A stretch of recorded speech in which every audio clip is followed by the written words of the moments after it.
the first question, and I'm sure you would agree, Brother Silas, for anyone who is just, throwing out a triggered reaction to anything to do with the earth not being round, they go crazy. People go crazy when you burst that big ball of theirs. And Yeah, one of the first man. questions they say is, so how come we haven't fallen off the edge? So yeah, let's get to it, Brother Silas. What is one of the reasons, what I'm saying, for those that we're not even talking to the debaters and those that want to tear down any idea of being scientific or observing or investigating or seeking or testing. Anybody that just wants to tear down that process, I'm not talking to you. I don't even got time for that. But for those that are genuinely like, all right, so I never really thought about this.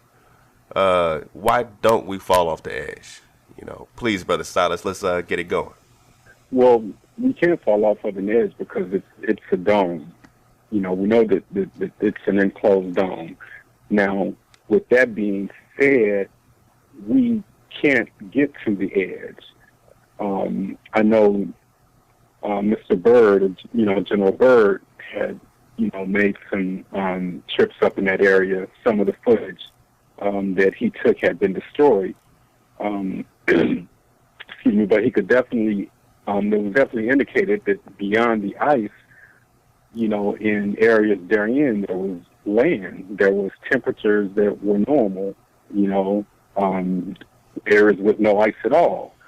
So we can't get to those areas because, and a lot of people already know, or most people that pretty much follow the flat earth movement or the flat earth concept, is that it's military, protected, militaries or, from what I think it's like either is it 12 or maybe 30 countries or something like that, or maybe even more that are guarding that area. And as you mentioned before, in one of the previous shows, that these countries can't come together for anything else but to protect that area around the Arctic.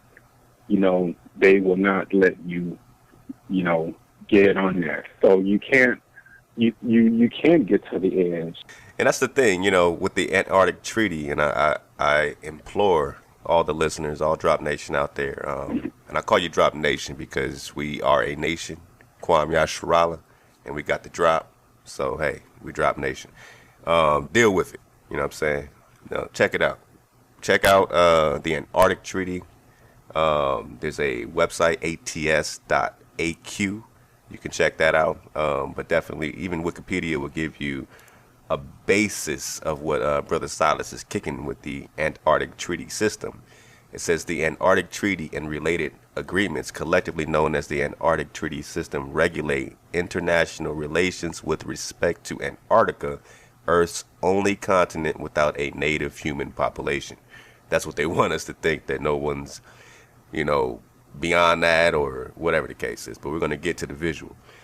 For the purpose of the treaty system, Antarctica is defined as all of the land and ice shelves south of 60 latitude, which we know that is a lie.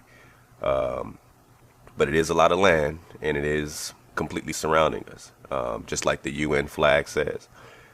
The treaty entering into force in 1961, and as of 2015 having 53 parties, sets aside Antarctica as a scientific preserve, establishes freedom of scientific investigation, and bans military activity on that continent. We know that's a big puff of smoke right there. But you gotta chew the meat, spit the bone. So what we do see is that it's 53 parties. So that's 53 of the biggest big dogs that have had a treaty since 1961.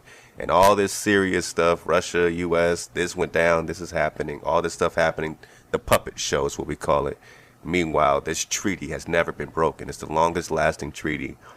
And, when you research these maps, research, just the flags, everything, when you can see visually the ice surrounding us, and factually based on explorers will tell you that this wall is between 100 to 200 feet tall.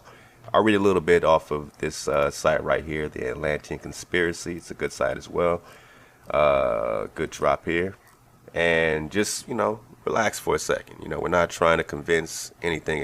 We're trying to get information out and be scientific about what our world is. Some people say, why give it any time of day? It's a distraction, or it's distracting us from, focusing on our commandments or something. I mean, if being scientific about any topic distracts you from the commandments, that's your fault. That's your problem. If exploring and observing your habitat distracts you from the commandments of the Most High, that is a big problem you got. That should be embedded in you. So I don't want to hear about this distraction stuff, because when we awake to the lies that have been fed into us, it is our duty to rise above deception. When do we stop rising? Because other folks don't want to get into it. They don't want to research. They don't want to, relearn or unlearn. They don't want to go through that process. It's a tedious process to them because they've assumed something as true. But why would the government pump something as truth when it's never been proven, when you've never seen an actual image? So on this site right here, AtlanteanConspiracy.com, in the flat earth model of the cosmos, the North Pole is the immovable center of the world. Yes, folks, we have a center of the world, which is the center of the entire universe. So according to the flat earth model, the North Pole is the center of the entire universe. All the stars are within the firmament. It all revolves around us. So the access point of Polaris, or the North Star, is magnetically connected and has always been absolutely lined up perfectly with the center of our planet. So if we are spinning at over 1,000 miles per hour, hurling through space at 67,000 miles per hour, in a Milky Way galaxy going 2 million miles per hour, and we're spinning and spinning, we would see different stars, guys. I mean, going 70,000 miles per hour all this time, we would see different constellations. But that is a map for a reason. Those are signs for a reason, whatever the case is, because they are fixed. Everything up there is fixed. It all moves together around the access point of the North Star, which they call Polaris.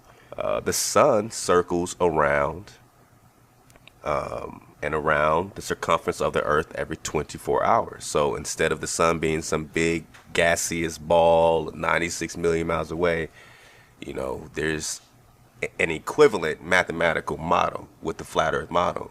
And that's the deception right there, is that the math lines up on both models perfectly. So either you're going to believe the sun is 96 million miles away, or you're going to believe the sun is only between 3,000 and 3,500 miles away.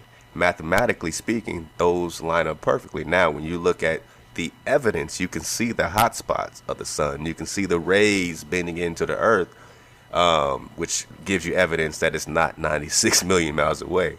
Because why would the rays be coming in at an angle? It's so far away, everything should be coming straight at us. Instead, we have the light coming into the earth at angles and bending at sharp angles because of the closeness of the sun. So the sun circles over and around the circumference of the earth every 24 hours, steadily traveling each day from the equator during the March vernal equinox up to the Tropic of Cancer at the June summer solstice, back down to the equator for the September autumn equinox, and all the way down to the Tropic of Capricorn on the December winter solstice. In the flat earth model, the South Pole does not exist at all, and Antarctica is instead a giant ice wall extending the circumference of the earth, holding in the oceans like a giant bowl or a World Cup. As strange as this concept may sound at first, it is a fact that if you set a bearing due south from anywhere on earth, inevitably at or before 78 degrees southern latitude, you will find yourself face to face with an enormous ice wall towering 100 to 200 feet in the air, extending to the east and west the entire circumference of the world. So why don't we fall off the edge? There's a barrier. The Most High is very intelligent about this thing.